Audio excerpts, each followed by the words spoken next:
Welcome in Line. Today, with Francois Lichtenstein, we are analyzing Esoteric Surgery by Gojira. Francois, why did you pick that song?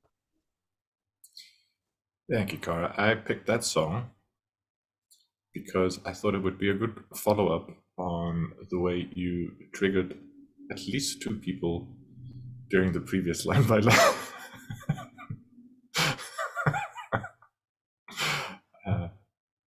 by getting quite animated about the fact that people should fix those things that are causing them to unnecessarily hurt the people around them.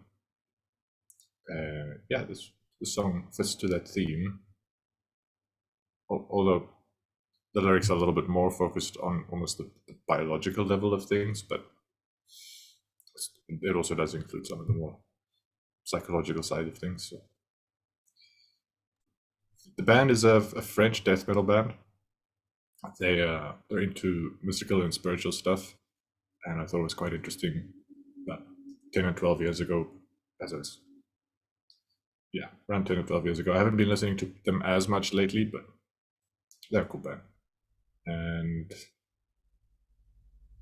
what else was I going to say about them? The name Gojira is the Japanese term for Godzilla. Just a little trivia about them. So they open with the line, "You have the power to heal yourself. All illness can be healed, the cell regenerates. Disambiguated situation. There is a secret code, the structure of the mind." So yeah, they seem to encourage people, because it is a heavy song, and it's an aggressive song, so aggressively telling people you can heal yourself, and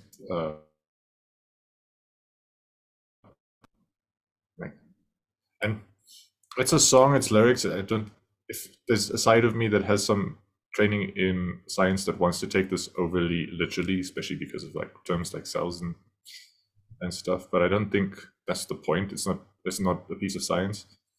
They're encouraging people, like, there is like no excuse. You can like stop making excuses. All of the illnesses that you might use as excuses can in principle be healed. Like, all cells can regenerate. And I'm a little confused by disambiguated situation. I don't know what ambiguous situations have to do with the story, but I'm guessing it has something to do with how clarity can sometimes be healing, especially if it's psychological stuff. Gaining clarity on like why we do things, or what the situation is, or what made us feel a certain way, can, like, just seeing it and mentioning it and putting a name onto it and understanding it can make stuff better. I'm guessing that. And then they use this thing like there's a secret code, which is a cool move to get people excited and curious. Like, ooh, secrets! I like secrets. I want to know the secret. And they say like it's something about the structure of the mind. So this seems more appropriate to generally psychological diseases, but psychological diseases and physical diseases have an interesting connection, and psychological states can influence healing. Like placebo and nocebo effects are real effects. They're just maybe less dramatic and less spectacular than you might think listening to a super heavy metal song about them. But I think the point stands. You have the power to heal yourself. Disambiguated situation.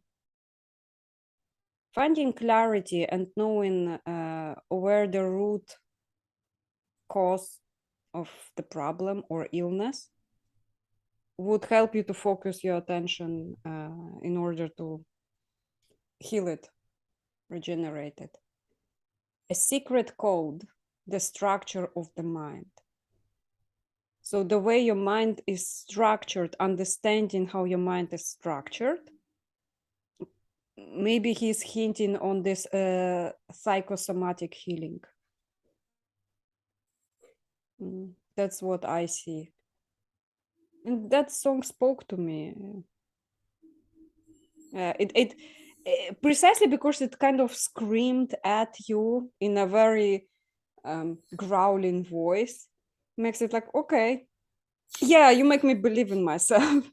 Somehow. I'll heal myself.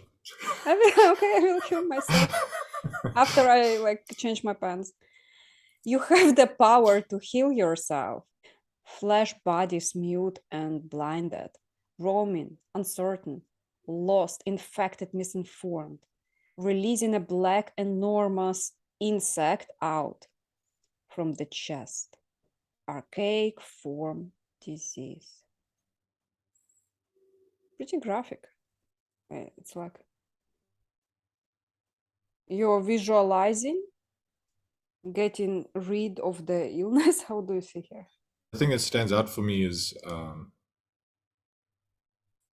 and also in the lyrics, they emphasize it in the way the person screams it, is that we've been misinformed about the cause of disease and the nature of disease. And that makes me think of a friend who's into alternative medicine. She has a spiel about how people are misinformed about the origins of several kinds of diseases. It makes me think about my dad, and he's often uncomfortable in ways that he's completely misinformed about the true origin of his discomfort.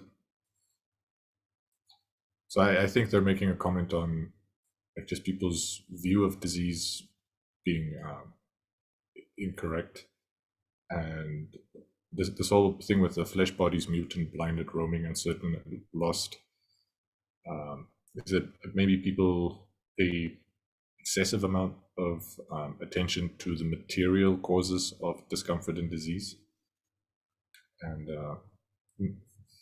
not that they're immaterial, but the more mental aspects of disease, sort of emotional forms of discomfort and the interplay between emotions and well-being that few people really understand. And yeah, archaic form disease, I think it's another somewhat like a trick, because for some people, like ancient secret knowledge is more attractive than just general secret knowledge. So if it's like this, there's this archaic ancient disease, but there's a secret code to cure, is sort of enticing people to get curious about some kind of like esoteric knowledge that they'll be following up with soon, or that they'll be mentioning soon instead. Expression flesh bodies mute and blinded made me think about the self-hypnosis app Reverie, and it had a self-hypnosis protocol for how to quit smoking. And it was, your body is like a baby that cannot speak. It can only suffer if you put more nicotine into it. And and that's what I thought. Flesh bodies mute and blinded, uncertain. So they don't know what's happening in there, but they also cannot say where exactly inflammation is, like until it's really, really difficult. And so we really don't know. If we are infected, we don't know where exactly the infection is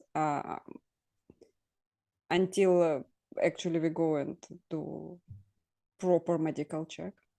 Alternative medicine, I don't have much experience with that, so I can't comment on it. Same, I also don't have much experience with it. Yes, it's just the association I have. Shout out to a friend. Yeah, I don't mean to either promote it or to devalue it. It's something I thought the lyrics made me think of. Releasing a black enormous insect out of the chest. It makes me think of the movie Alien. Yeah, it's like that. Like they showed the disease looks like that. A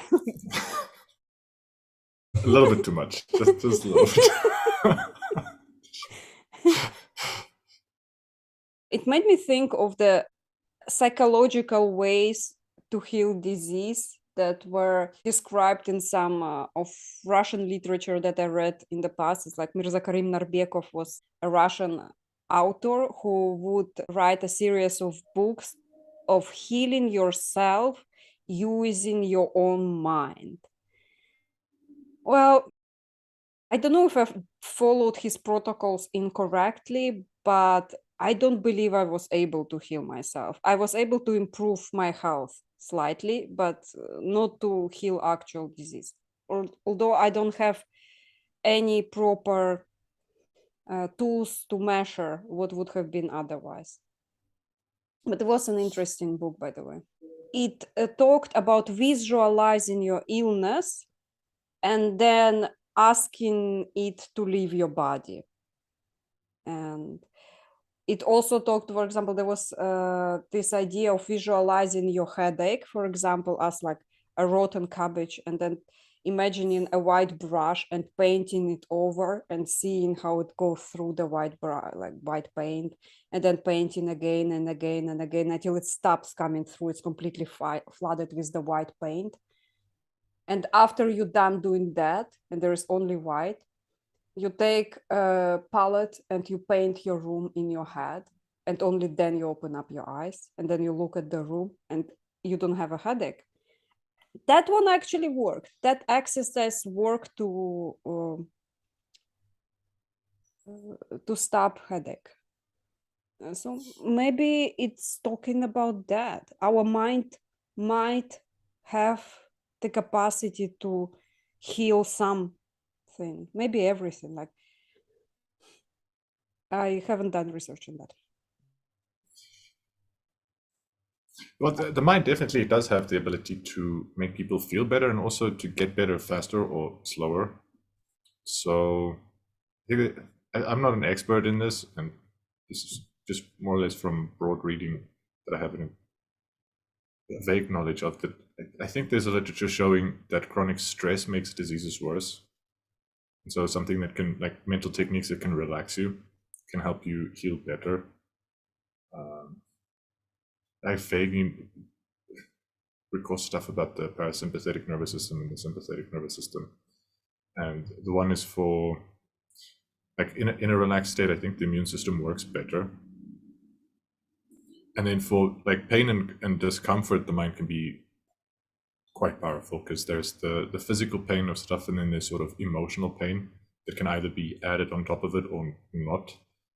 So like feeling sorry for oneself when one is in pain makes the pain worse. And taking care of oneself and sort of caring for oneself feels a lot better than feeling sorry for oneself, like pitying oneself. I do think there's some research showing that like different emotions release different kinds of neurotransmitters, and some of those neurotransmitters have a pain-killing effect, like endogenous opioids. And so it can definitely make one feel less pain, less suffering, and maybe even heal faster from if it's an external source or if it's like a physical wound, that may heal faster if one is in a better mental state. But like there are things where you can try different kinds of mental techniques and people just die from the disease anyway, no matter what sort of mental stuff they threw at it. So it's some artistic license is being taken. Then again, maybe in principle, if we discovered how all sicknesses might be able to heal, and they're not necessarily saying it has to be mental techniques when they say like all illness can be healed, cells regenerate. Like maybe just saying, well, in potential, like if in the future, if we figured out how, all of it could have been healed. And so there's work to be done to try to heal it rather than to throw one's hands in the air and say, well, disease, therefore I'm exempt from trying or from hoping. I think that's a better way to look at the song. It's like disease and illness is not an excuse not to hope and for a better future and to actively try to create a better future. Although it definitely can make that harder. Esoteric surgery, dissection of the soul, unsuspected precise power on the wounded astral body, projected beam of light.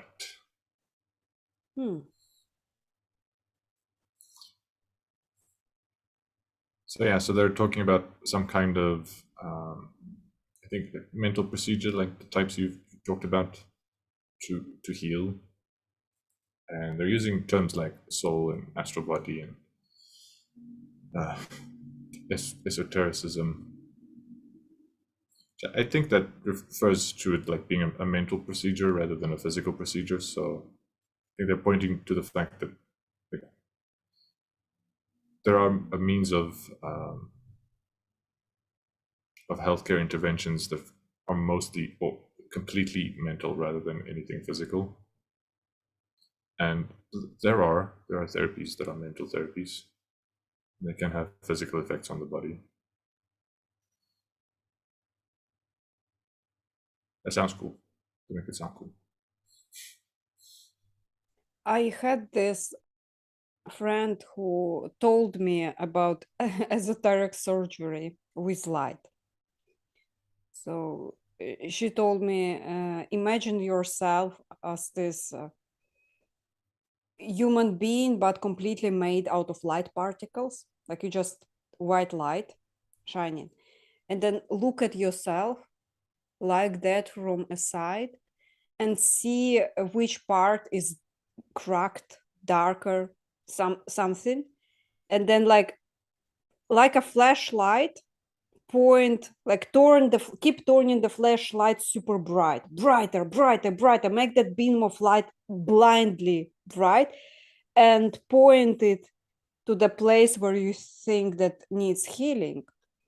Like they said it in the previous line, insect out of your chest. For example, if in your chest there is like black hole or something, point it towards the place where it's darkened and fill it up with light.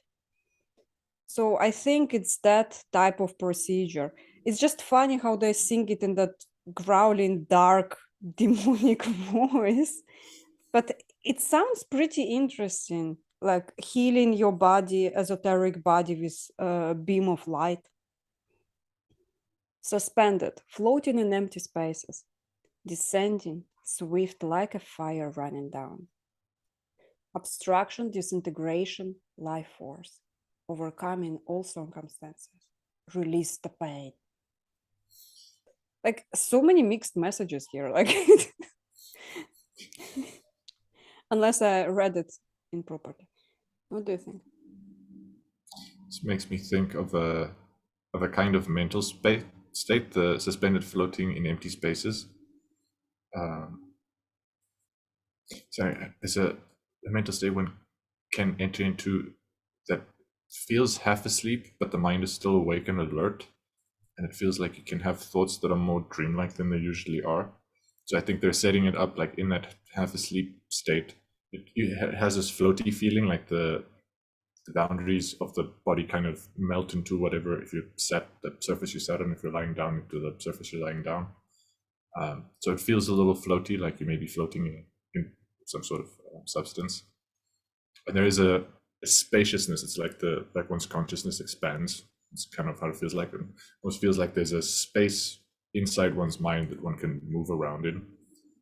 I don't know if I should make this joke, but I'm going to make it anyway. A really easy way to enter that kind of space is to use an excellent protocol recently published by Andrew Huberman. And it's just especially good version to be released soon by Cara Nodrik. Great for having that melting feeling and sense of spaciousness. You're taking me way too seriously. Cut that out. But yeah, so the mixed messages in here, I think, has something to do with that. Like, get into the reverie state first, and then do the esoteric surgery with the light running through the body like a fire, and finding the obstructions in one's body that's blocking the life force, and overcoming it with the fire or the light, and releasing the pain. I think that release the pain isn't like intensify the pain, it's let it go. So let go of the things you're holding on to heal yourself. Those are the things I think. Release the pain. Does it mean let go of the pain, or does it mean feel the pain? How does it read to you? Actually, the thing I'm thinking about is something that is very uncomfortable is genuine anger. Like the kind when you're like really frustrated with someone, it's like a anger. And that's a pain that like genuinely can be like alleviated strongly by letting go, because often there's some kind of goal or objective or a desire that is being frustrated, that's being thwarted in some ways. And like that desire that's being thwarted is the source of the anger, and the frustration is the source of the pain. And one way is to find a way to overcome the frustration so you can like solve the problems and get the thing you want is one way to solve it. Another way to make the pain go away specifically is to give up on the goal. It's like a releasing, just accepting that, okay, I'm not getting what I want, that we don't always get what we want, so you just accept and move on. And if you truly accept to the degree where you no longer want it, that makes the pain go away, and that does it feels like a release. I think it's a good metaphor. I often use the example from jiu-jitsu where you might be trying to do something, someone really holding on and trying to make a move, and they do something to counteract it, to make the thing you were trying to do ineffective or inappropriate or no longer a good idea to try. And there's literally the thing that you ought to do is then release and reposition and go to the next thing. So there's a letting go of I was grabbing and trying to do this thing, and then they moved in such a way that the thing to do is to let go before you can make a new grip. And it has that same vibe where it is uncomfortable when you thought, I've trained for this. This is the move I trained to do. I wanted to do this move. I wanted it to work, but it didn't work because opponent did something or I did something wrong. Often, mostly because I did something wrong. But then the mistake that often people make is to use more energy, so to tighten the grip and to try harder to make the thing work. And that's often both bad jiu-jitsu and also makes you feel worse. Whereas releasing the grip and letting go both feels better and allows you to more smoothly go to the next thing and flow like water. I like obstruction, disintegration, life force. I kind of see it as life force is so strong it can do anything you want, overcoming all circumstances. And makes me think about those flowers that grow in the middle of concrete road somehow, like life breaks through. And focus on that, channel that, and yeah, heal yourself, basically. That's a good song, Francois. Thank you for bringing it. I hope I will heal myself pretty quickly. I do feel better. And is there anything new from that analysis today that stood out to you? I did learn new things today, but I don't know how useful they are, so I don't know how well I will remember them. I learned 2 procedures for esoteric surgery, one involving a cabbage, both involving light, one from a book that I don't know, and one from one of Carl's friends that I don't know.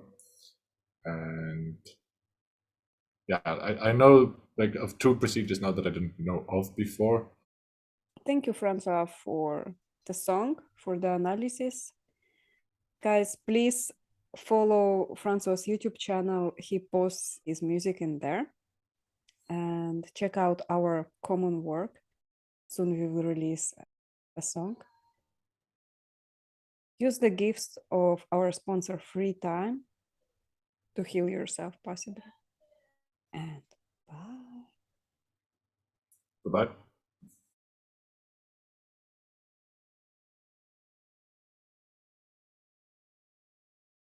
You just imagine generally rotten cabbage.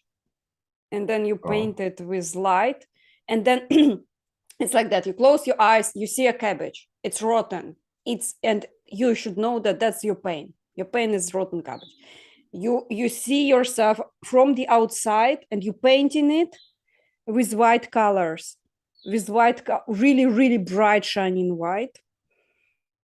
And the cabbage kind of goes through. It's like it materializes over the paint. You paint again and you keep doing it until it stops materializing, like going through the white. And when the canvas completely blank and you don't have any more cabbage coming through, you paint the room around you, and only then you open up your eyes and you see the room around you. You have to remember how the room looked like before you close your eyes.